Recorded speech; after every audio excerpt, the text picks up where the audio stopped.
In JavaScript, the equal sign is an assignment operator. This sounds more confusing than it is.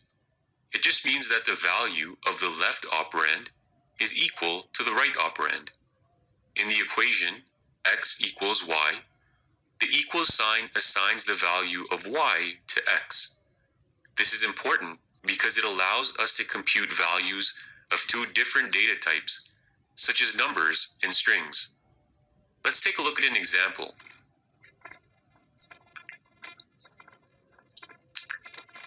In this JavaScript code, we're adding a numerical value with a text string. If we save the file and preview it in our web browser,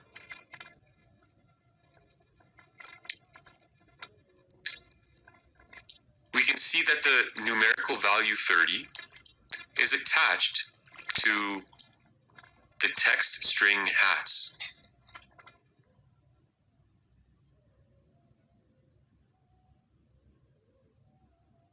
Arithmetic operators are used to perform arithmetic on numbers, both constants and variables.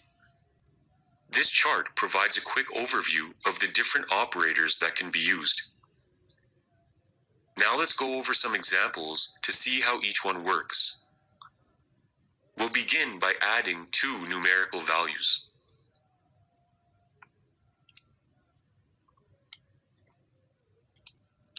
In between our open and closed script tags, we'll create a variable called x.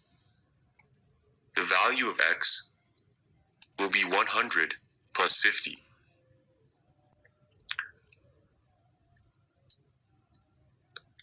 Next, we'll create our getElementById.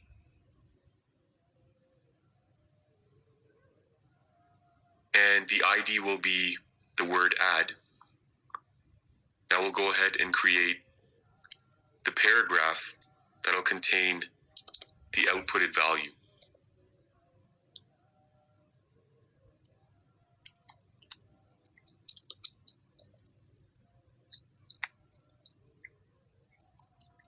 Okay, now let's go ahead and save our file and preview it in our web browser. And we can see that we get the value 150, which is the correct value.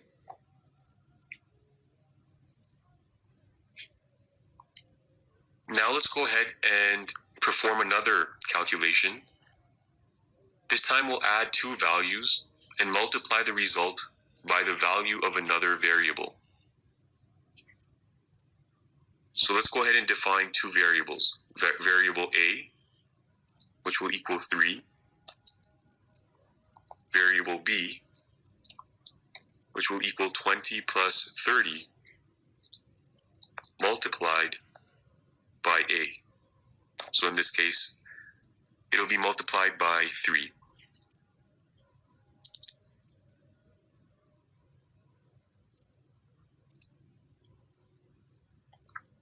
Now we'll just create our output. We'll call the ID add2. And we'll display the result underneath our first calculation. And we'll save the file and refresh our web browser. So here we have, once again, 150 outputted.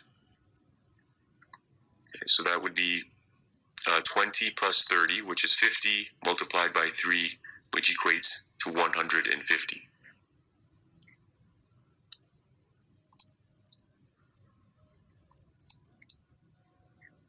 In this next example, we'll subtract two values.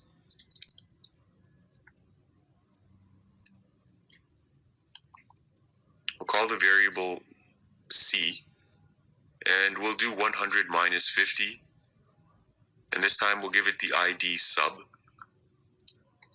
and we'll output the result at the bottom of our other two calculations.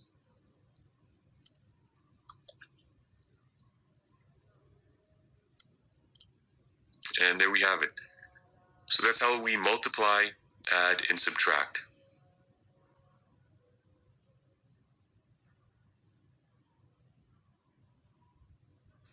In this lesson, we'll explore a few other arithmetic operators. We'll begin with division. In this example, we'll divide two values together. We'll start by declaring a variable. We'll call it d. The value of d will be 100 divided by 50.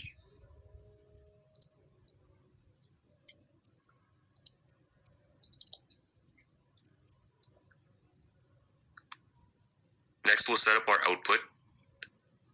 We'll call the ID div I.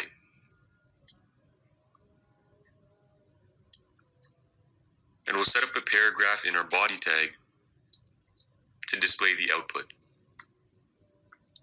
And once we save our file, we'll go ahead and preview it in our web browser. And we can see that the correct value is outputted.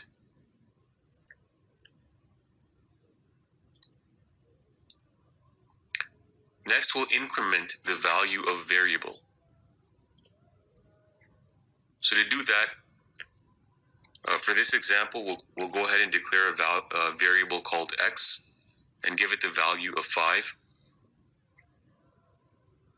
Next, type in x plus plus and a semicolon.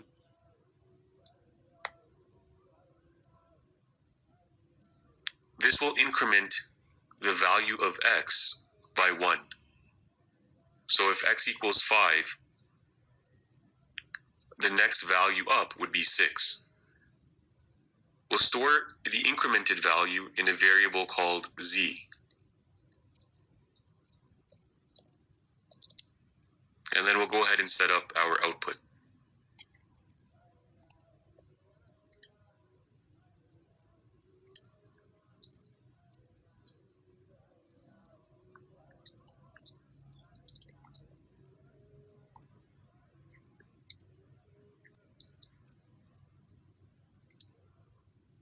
Now we'll go ahead and save the file and refresh our web browser, and we can see the value 6 outputted below our last calculation.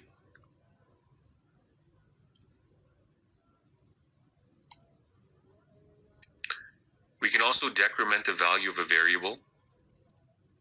So instead of going up, this time we'll set up a calculation, an arithmetic that decreases the value of the variable. So instead of going from 5 to 6, we'll go from 5 to 4. We'll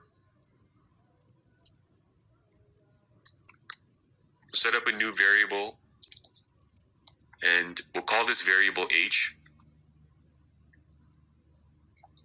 Next, type in h minus minus and the semicolon. We'll store the new value in a variable called k and set up our output.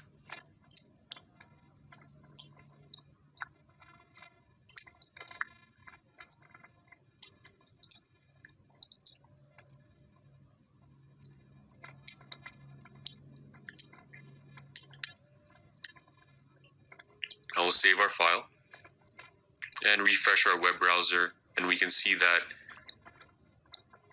the value of k is outputted.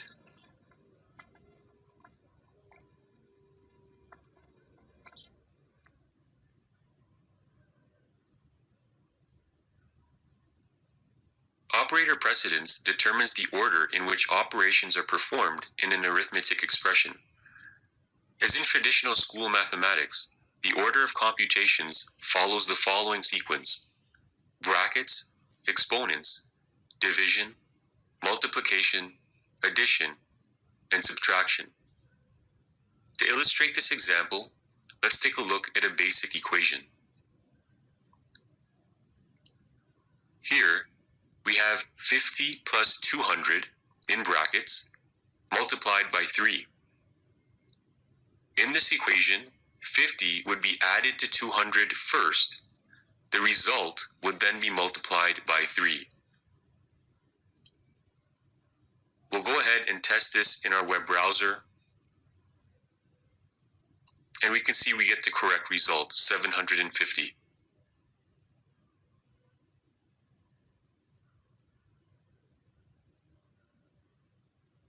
JavaScript variables can hold many data types, including numbers, strings, arrays, and objects. On this slide, we can see that the first variable, age, contains a single numerical value, 16.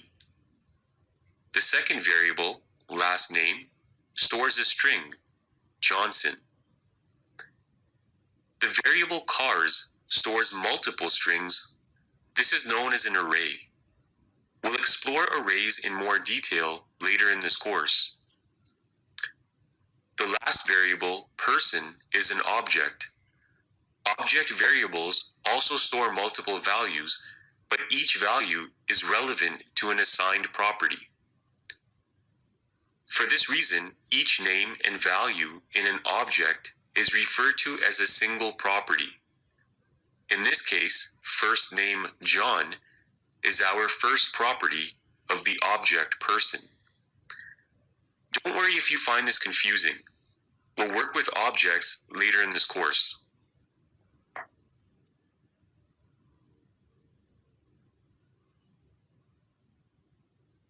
In this lesson, we're going to explore JavaScript objects. To best illustrate how objects work, let's think of a real-life object, a car for example. A car has various properties like name, model, weight, and color. We can include the values for each of these properties inside a single JavaScript object. In this example, we've defined a variable named car. The car variable is an object and contains several properties, including type, model, and color. If we wanted to output the value of a single property inside this object, we can use our getElementById output method. We can type car.type to output the car type. Let's go ahead and test this file in our web browser and see what the output results in. Here, we can see that the output is Acura, which correctly reflects the type of the car. Now, if we wanted to output the model, we simply need to update from car type to car model.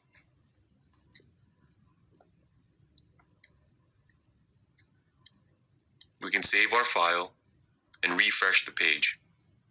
And now we have the model outputted in our web browser.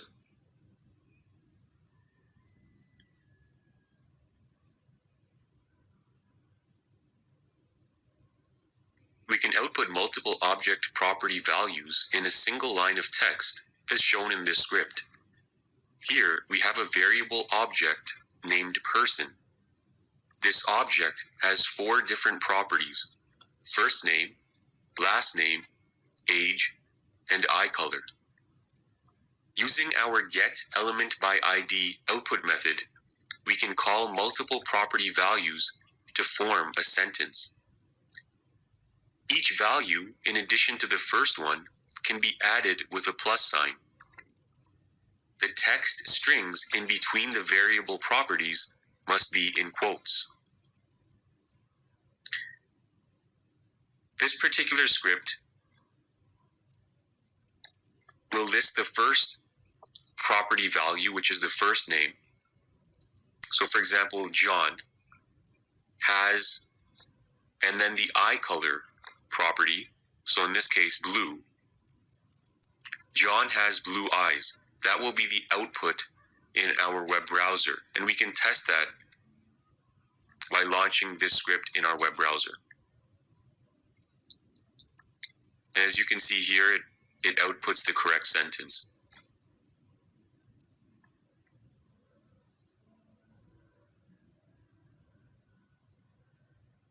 We've worked a bit with JavaScript strings already. A string simply stores a series of characters. For example, John Smith. A string can be any text inside quotes. You can use both single and double quotes. Let's take a look at an example. In this script, we have 2 variables, student name 1 and student name 2. Each variable contains the full name of an individual. The first variable contains John Smith, and the second contains Roy Martin. As you can see, the first name is separated from the last name by a single space. The first variable is nested inside double quotes. The second is nested in single quotes. Both methods will work. We've outputted each string on an individual line, and we've separated each variable using the break tag. You might recall the break tag from the HTML section of this course. Let's take a look at what this script looks like in our web browser.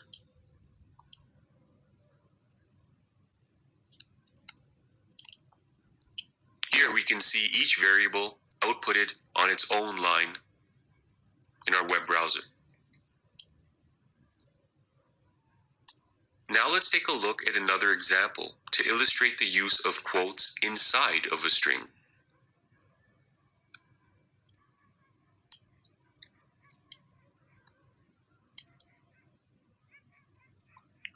We now have three variables, line 1, line 2, and line 3. In line 1, we use an apostrophe in the first word.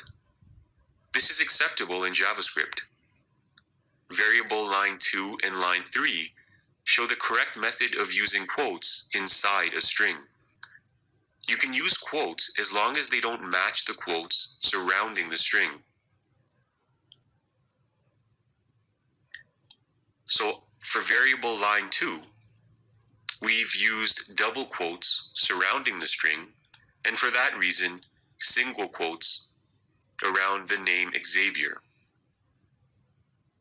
On line 3, we've used single quotes surrounding the string, and for that reason we've had to use double quotes around the name Xavier.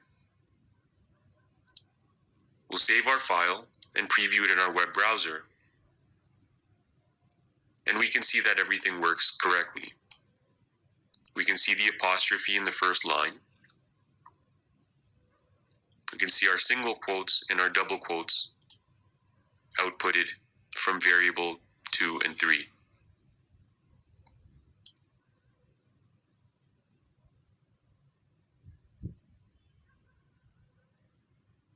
We can determine the length of a string using the built-in property length.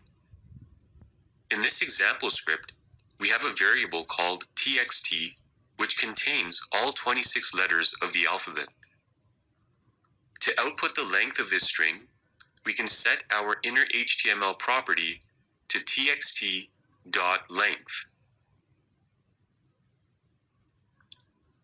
With your file saved, preview it in your web browser, and you can see that it outputs the length of the variable, 26.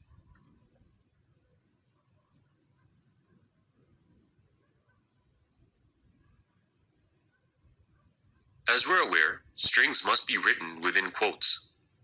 Let's see what happens when we create a variable and put quotes inside of the string.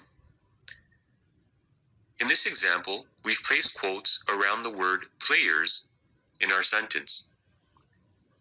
If we go ahead and preview this file in our web browser,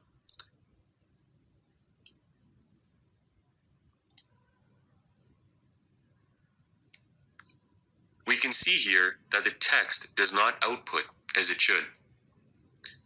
To eliminate this issue, we need to use the \escape character.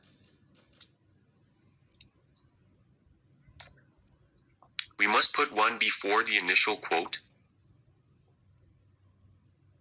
and one over here. Now when we save the file and refresh our web browser, we can see that the sentence correctly displays with quotations around the word players. And that is how you deal with special characters that you have issues with in JavaScript output.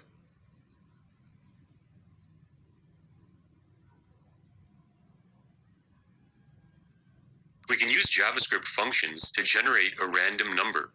This can be done using the math.random function. This function will generate a number between 0 and 1. Let's take a look at how it works using this example script. Here, we're using the getElementById output method to output a random number. And there's the math.random function. Let's go ahead and save the file and preview it in our web browser. Here, we can see a random number is generated. If we refresh the page, it'll generate different random numbers. The value is always between 0 and 1.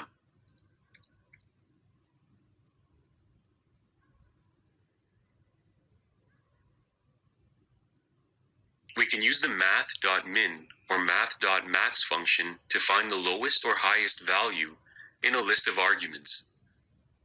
This example script provides an illustration of how this works. Here, we have a list of numerical values. We can use the math.min function to locate and output the lowest value. In this case, the math.min function should output negative 150. Let's test this in our web browser to see if it works. We can see in our web browser that negative 150 is in fact outputted. But what if we wanted to see the maximum value listed in this sequence of numbers? In that case, all we have to do is update min to max, save the file, and refresh. Now we have the highest value in that list, 600.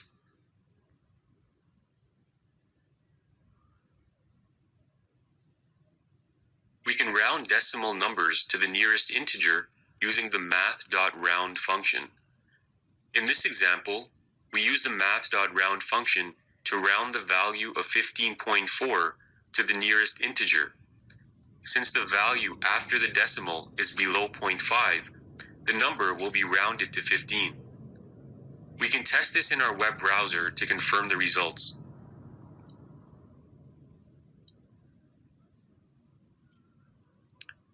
This is the output in our web browser, and we can see that 15.4 has been rounded to 15.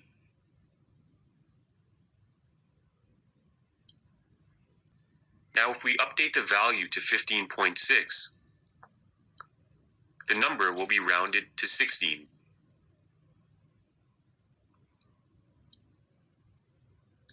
To specify whether the value should be rounded up or down, we can use the math.ceil or math.floor function.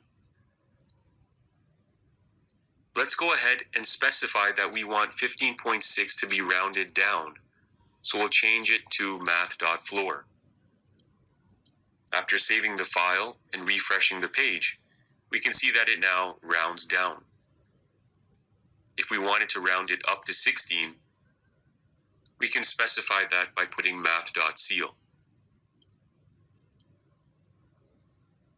And once we refresh the web browser, we can see that the value has now been rounded up to 16.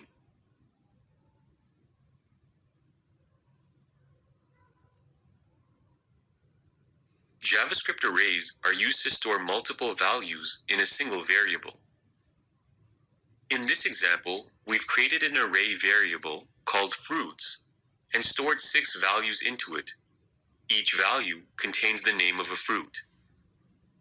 The 6 values we have are apple, orange, pear, grape, tangerine, and mango. In order to output a specific value in the array, we can refer to it using an index number. The index number starts with 0. The first item in the array is identified by the index number 0, in this case, apple. If the index number was 1, we would be referencing orange, and so on. Since we've used an index number of 0, when we preview this in our web browser, we'll see that the word apple is displayed. This is the first item in the array. If we change the index number to 3,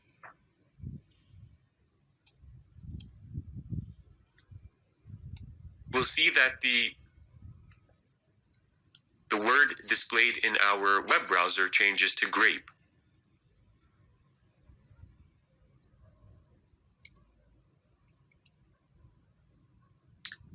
And that's how we reference individual items in the array.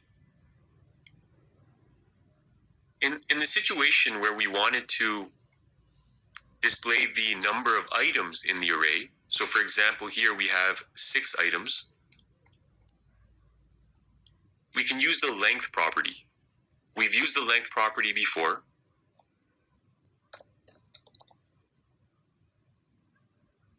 And when we save the file and refresh the page, we can see that the number 6 has been outputted because there are 6 items in the array.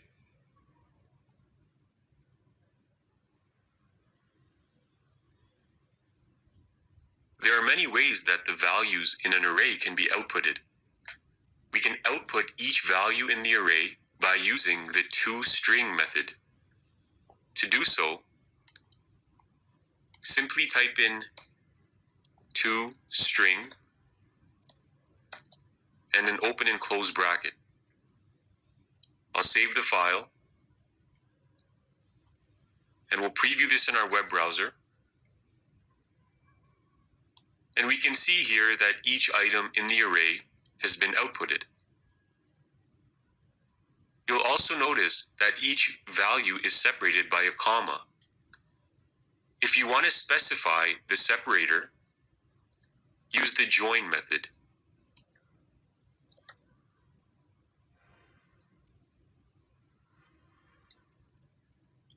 In this case, we'll specify that we want an asterisk as the separator. Keep in mind that the asterisk is contained within an open and closed quotation, and we've also included an individual space before and after the asterisk. So after you've saved your file, refresh your web browser, and you'll see that the separator has now changed.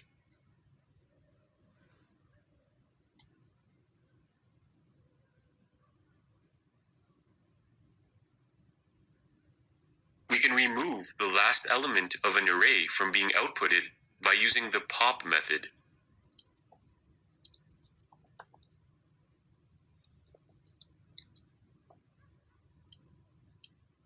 In this case, the last element is mango. This will no longer be presented in our output.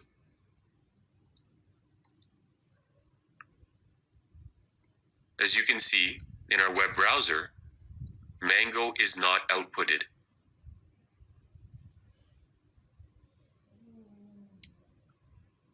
In order to remove the first word instead, or the first element, we can use the shift method.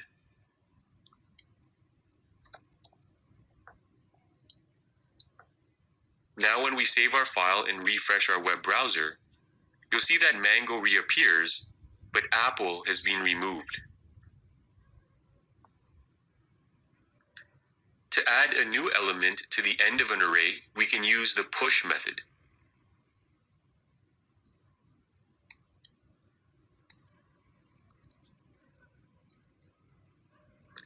In this case, we'll add the word cherry to the very end of our output.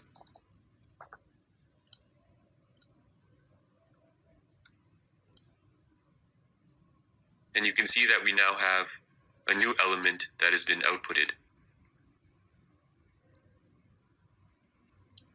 To add a new element to the beginning of an array, we can use the unshift method.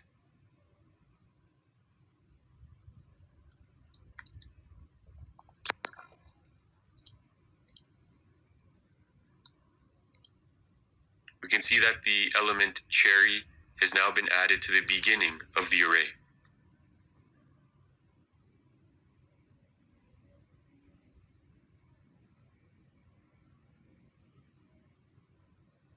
elements can be changed using the index number. Let's change the first element of our array to kiwi.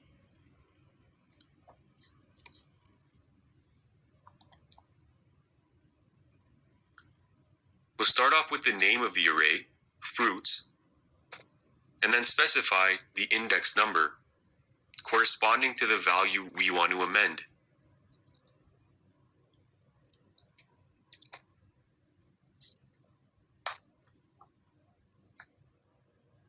And that's it. Once we save our file, we can preview it in our web browser.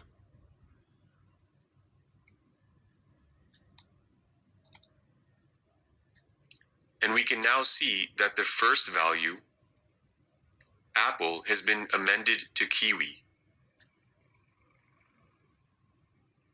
If we were to change the index number,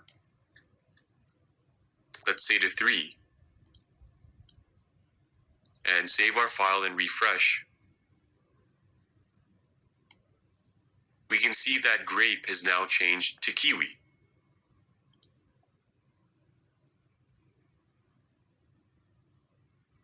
We can also delete elements in an array using index numbers as well. Let's delete pair from our list of elements. Since pair would have the index number 2, we can type the following.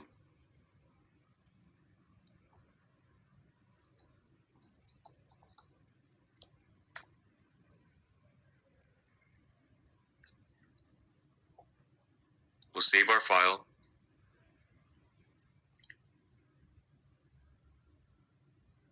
And in our web browser, we can now see that there is an empty space where pair would have appeared.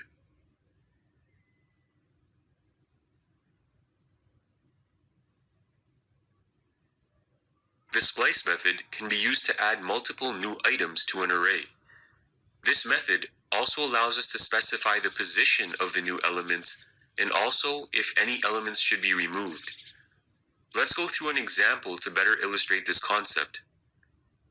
Say we wanted to add 2 fruits, lemon and banana, after the second element in our array, which is orange. To do this, we can type the following. We start with the variable name, and then we create our splice method.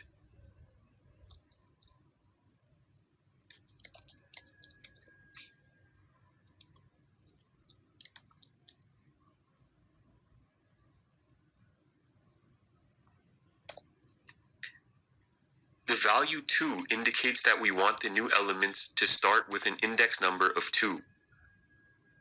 The 0 indicates that we do not want to remove any of the other elements in our array. Once we save our file and preview it in our web browser, we can see that lemon and banana have been added after orange. Lemon does have an index value of 2, so the output is correct.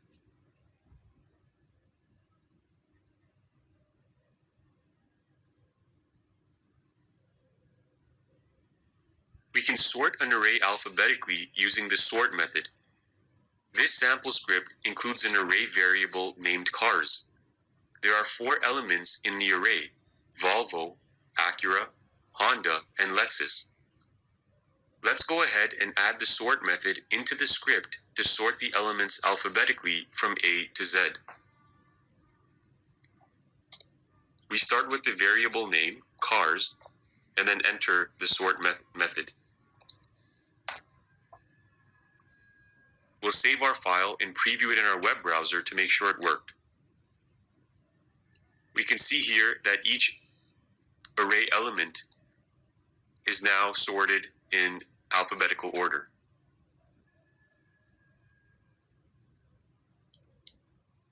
We can also reverse sort the elements in an array using the reverse method.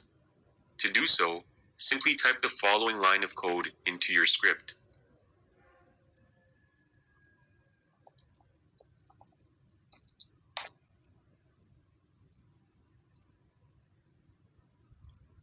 Now when we refresh the page, you'll notice that each element item is in reverse order.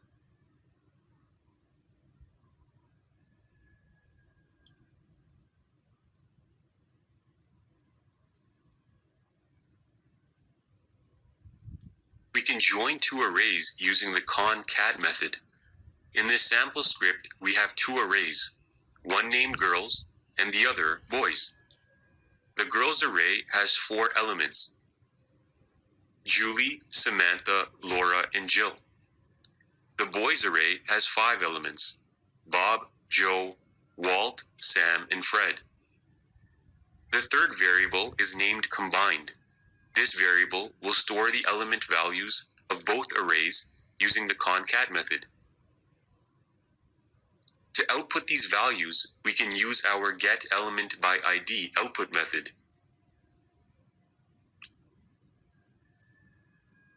Let's go ahead and preview this file in our web browser to see what the output looks like. Here we can see that the elements of both arrays have been outputted as we intended.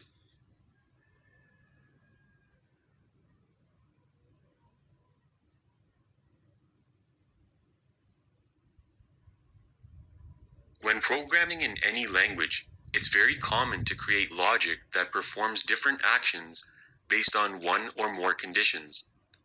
JavaScript has a variety of conditional statements that we'll explore in this lesson. We'll be exploring the if, else, and else-if statements. These statements allow us to execute an action contained within a block of code if certain conditions are met. Let's take a look at how this works with a simple example. We'll create a script that converts a student's numerical test score into a letter grade. To keep it simple, we'll assume the test was out of 100 marks. First, we need to define the grading system. Let's say that a score of 0 to 49 equals an F. 50 to 69 equals a D. 70 to 79 equals a C. 80 to 89 equals a B. And 90 to 100 inclusive, equals an A. In order to do this, we need to start by creating our test score variable and assigning a value.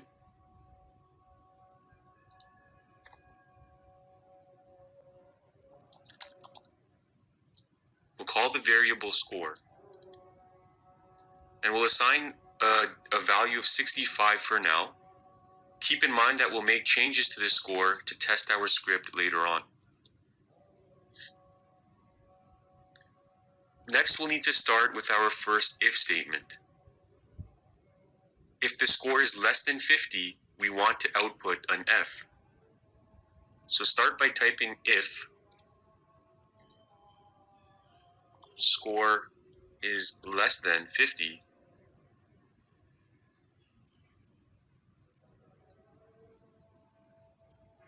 we will output an F using the document.write method.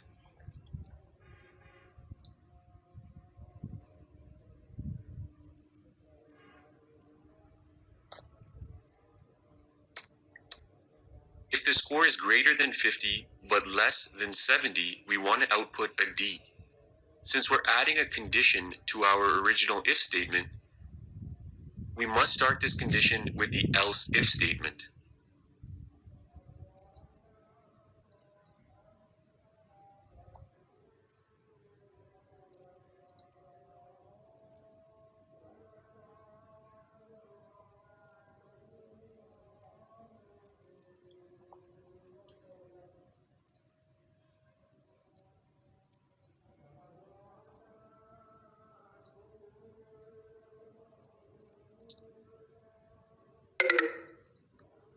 I'll copy this else if statement because we're going to create a few others.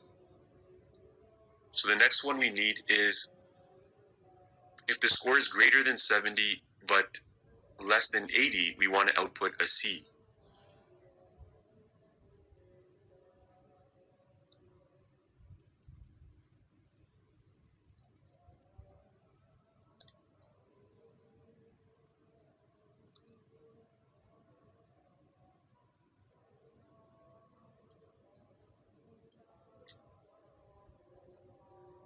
This is for if the score is greater than 80 but less than 90, we'll output a B. And if the score is greater than 90 or equal to 100, we want to output an A.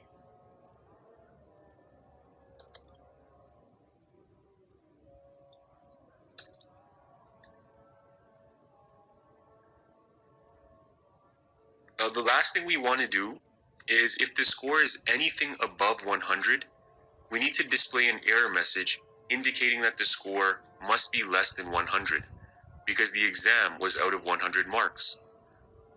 For this, we'll use the else statement. The else statement instructs the script on what to do if none of the preceding conditions have been met.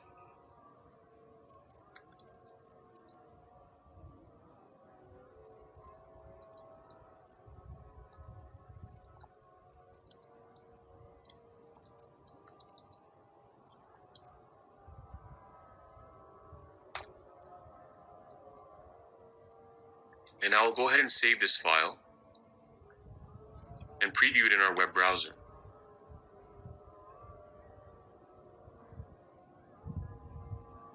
So here we have D that has been outputted because our current score, we've set it to 65.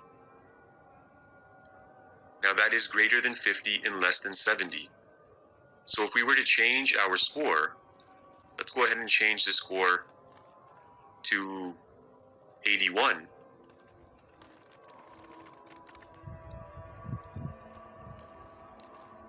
And in this case, it correctly outputs a B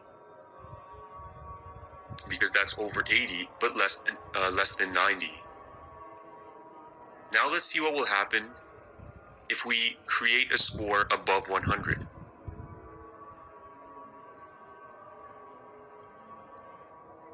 Okay, so our else statement is working. The score must be less than 100. And so you can go ahead and play with that, but that's basically how the if, else if, and else statements work, also known as conditional statements.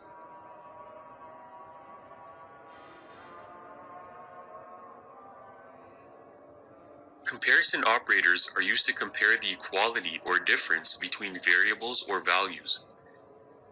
There are several comparison operators that can be used in JavaScript. This chart provides an overview of each one.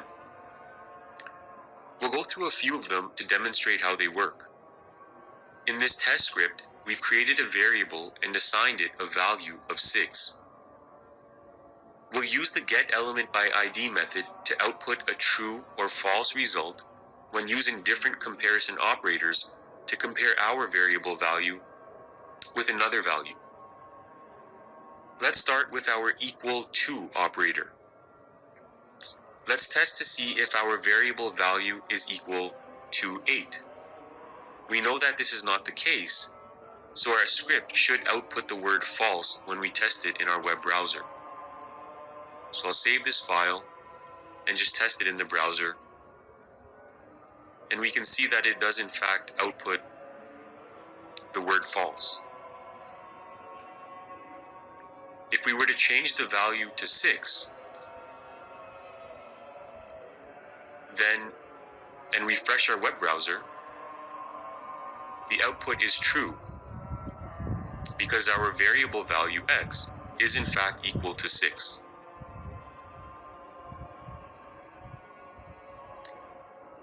We can use the not equal operator to see if our variable is not equal to 10, for example.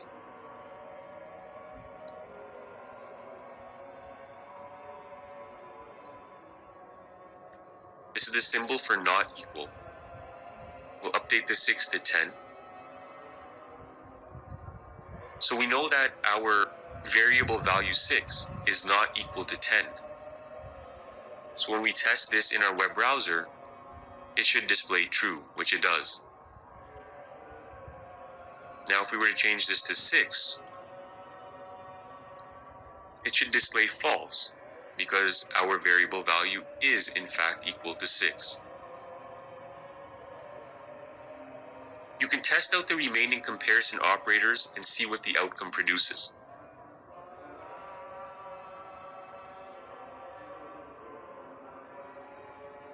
The Boolean function can be used to find out if an expression or variable is true. As a general rule, everything with a real value is true. This includes both numerical and string data. Anything without a real value is false. Let's take a look at an example. In this script, we have 7 variables declared, b1 to b7. Each variable uses the Boolean function to test whether a specified value is true. Using the getElementById method, we can output the data. Let's take a look at this page in our web browser to see the results.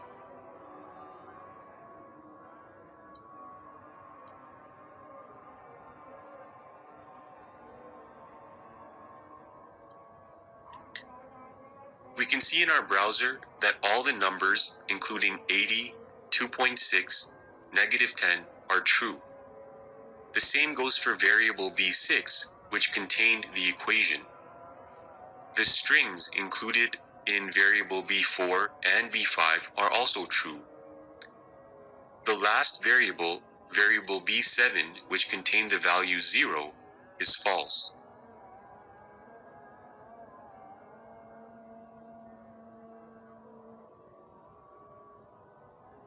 A for loop allows us to execute a block of code repeatedly. They come in handy if you want the same code to run over and over again, each time with a different value. Let's take a look at an example to illustrate how for loops work. The objective of the for loop we create will be to output the values 0 to 10 on separate lines in our HTML document, as shown here. So let's go ahead and get started.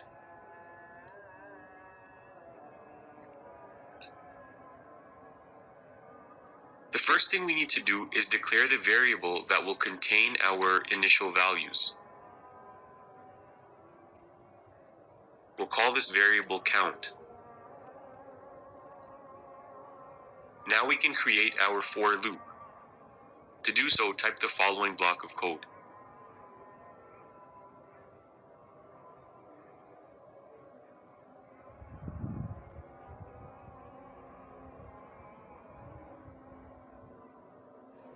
And that's it. In this block of code, we first established the for loop. Next, we've defined the parameters of the for loop. We've set the initial value for variable count to 0. We then instruct the script that the value should increment by 1 up to a maximum of 10. The document.write functions simply output each value in the loop separated by a line break. So let's go ahead and save this file and test it in our web browser to make sure it works. And we can see here that each value is outputted onto a separate line, just as we instructed it to do. Now let's see what would happen if we were to change the value of our count variable to a different value. I'll change it to 3, save the file, and refresh. Now we can see that our initial value starts at 3 and increments up to 10.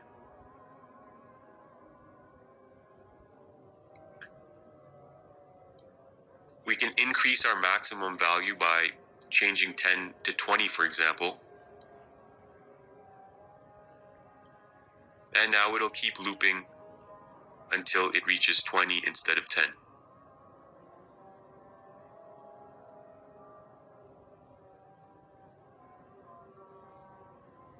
The JavaScript for in loop loops through the properties of an object.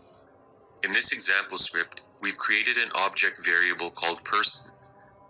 The object contains 3 elements: fname, lname, and age.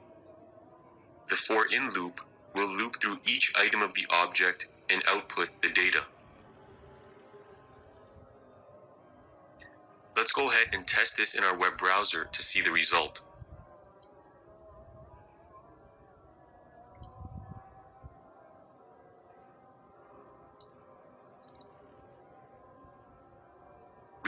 that each item in the object has been outputted, John Smith and 30.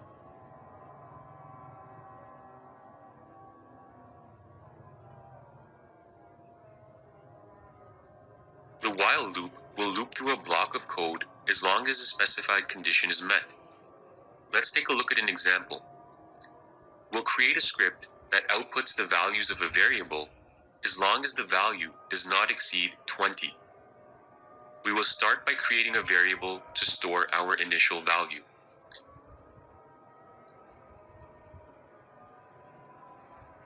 We'll call this variable I. We'll assign the value 0 to this variable.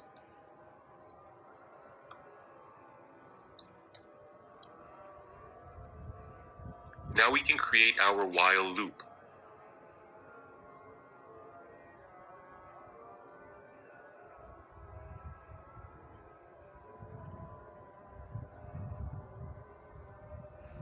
Here we've instructed our script to output the value of I as long as the value does not exceed 20.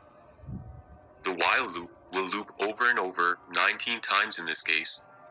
Each time it will output the value of I started at 0 and incremented by 1. So let's go ahead and save this file and preview it in our web browser.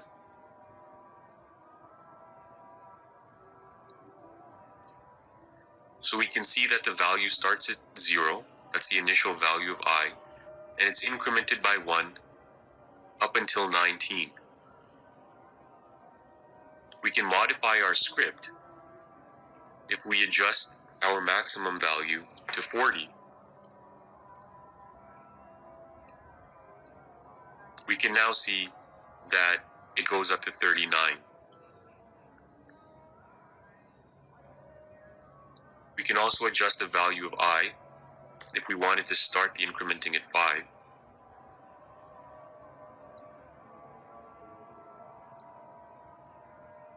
And that is how the while loop works.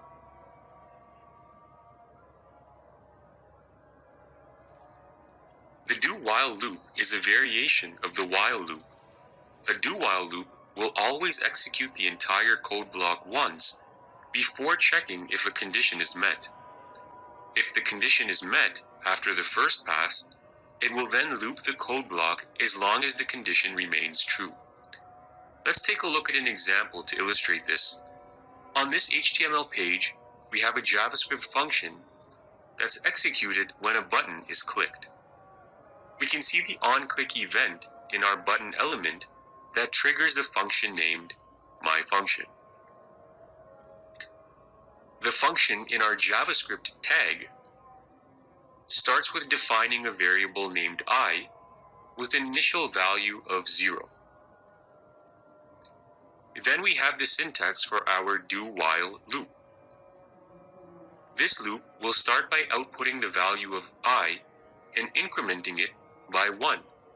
It will continue to loop and increment as long as the value of I is less than 10. We can see this condition defined in our while parameter. Let's click the button to see the result. We can see the loop starts at 0 because that's the initial value of I. The value of I is then incremented. It is incremented until the value of I reaches 9, which is less than 10. Now let's see what would happen if we were to change the initial value of I to 11. We can see that the output is now 11. This is because the loop executed once, but it does not execute again because this condition is no longer met after the first pass.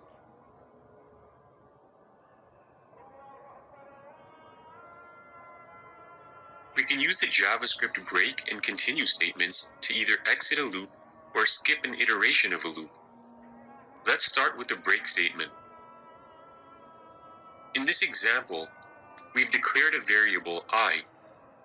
Next, we have a for loop that sets the initial value of I to 0 and defines our loop to execute as long as I remains under 10, so from 0 to 9.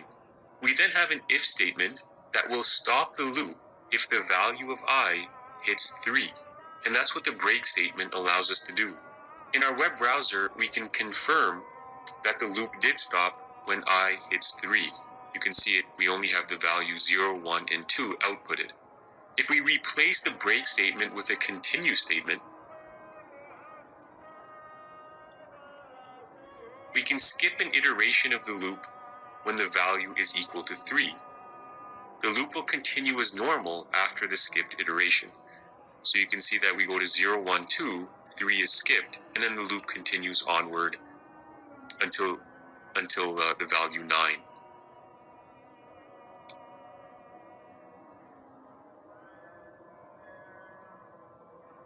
We can use JavaScript functions to create blocks of code that perform particular tasks when called upon.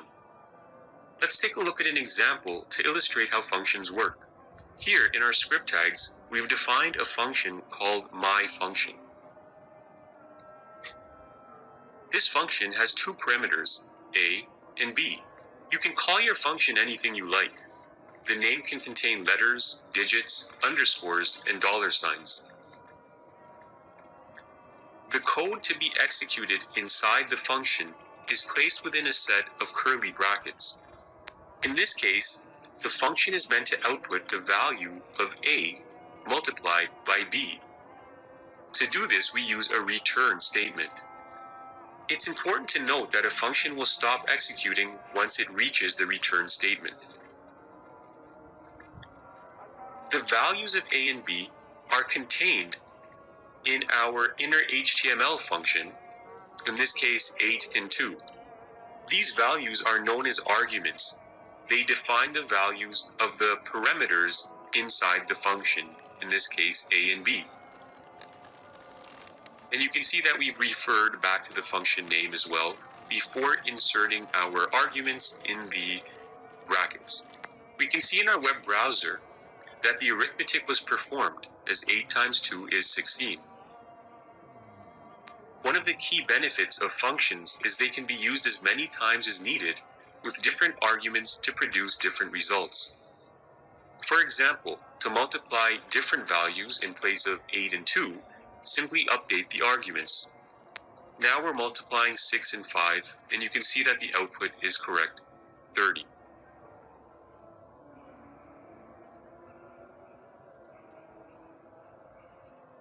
We can use different types of events in our HTML document to execute JavaScript code.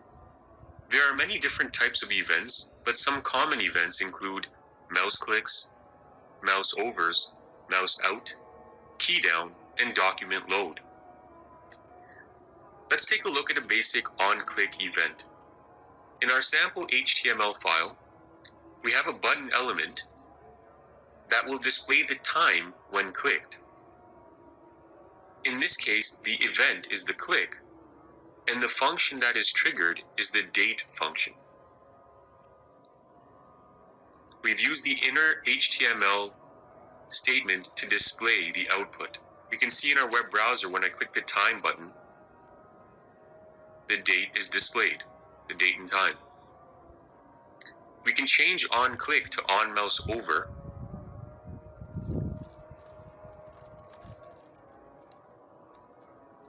And now the function will be triggered when I hover my mouse over the button. I don't need to click.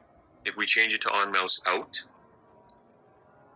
the date will be displayed once my mouse is out of the button area.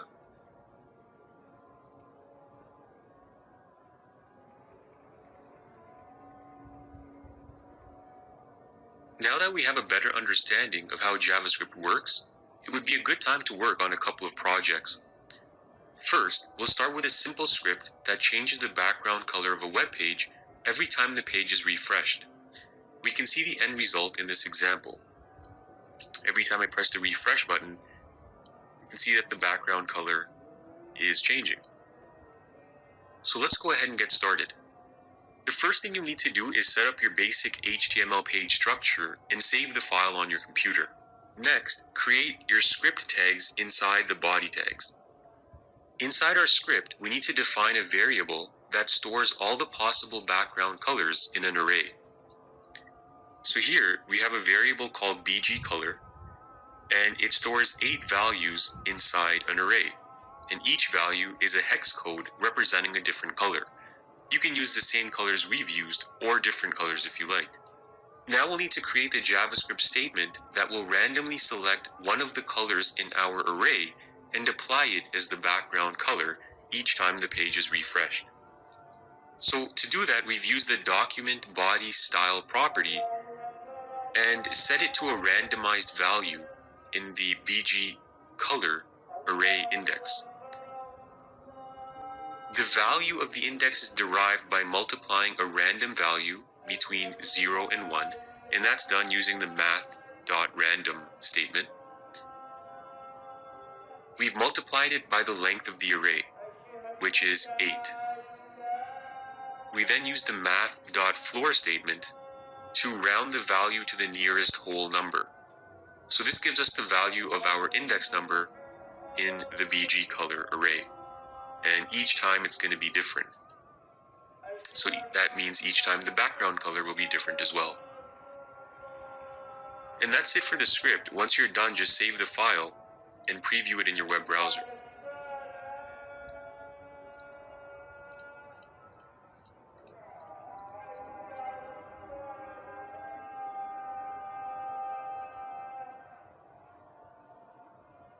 In this project, we'll be developing a JavaScript and CSS-based photo gallery. The gallery has a set of thumbnails at the top and a main preview image displayed below.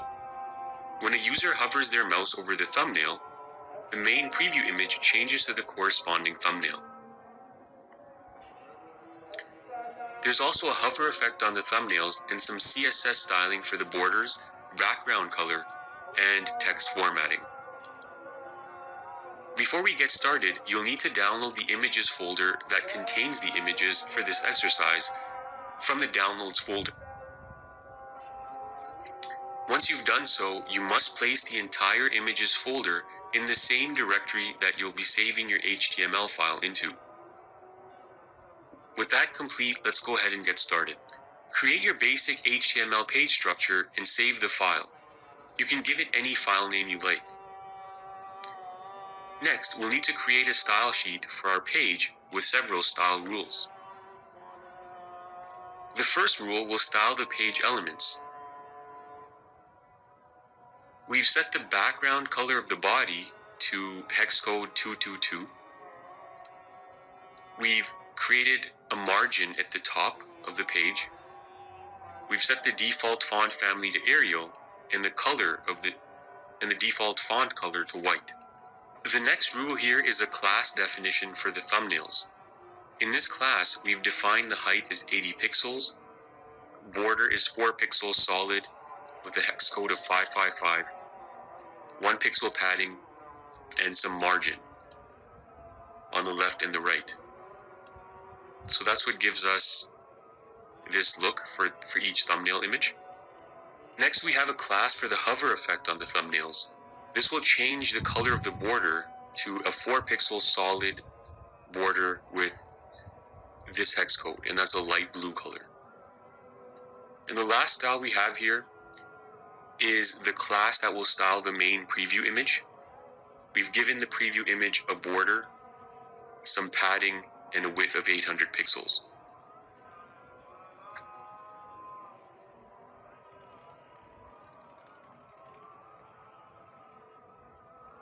With our style sheet created, we can now build the elements in our body tags. Start with creating a container that will hold all our objects. We'll give it a center alignment.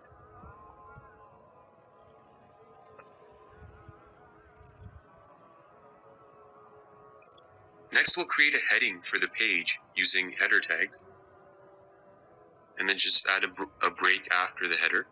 Now we'll create a div that will contain the main preview image. The class we've applied to this div is preview, so that is going to be styled using our preview style definition up here. We've given it a center alignment.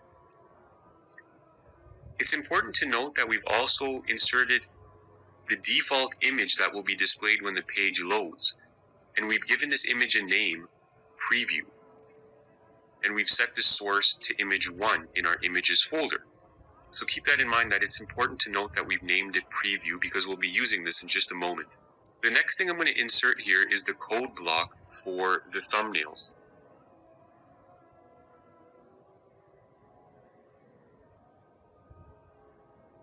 So the thumbnails will be contained in a div, and the class we've applied to the div is the thumbnails class. So the styling will come from these two definitions here. You can see that we've inserted 5 images inside this div, and each one has a JavaScript onMouseOver event. When we hover our mouse over thumbnail 1, for example, the preview image is changed to a different source. So here's the image, preview. Its source is changed to image 1 for the first image, image 2 for the second, image 3, image 4, and image 5. So that's what gives us the onMouseOver effect. The image that's displayed will correspond to its matching thumbnail. And of course, we've set the source of the thumbnail for each image. And that's it. That's the entire script. So when you've completed that, just go ahead and save the file and preview it in your web browser to see the end result.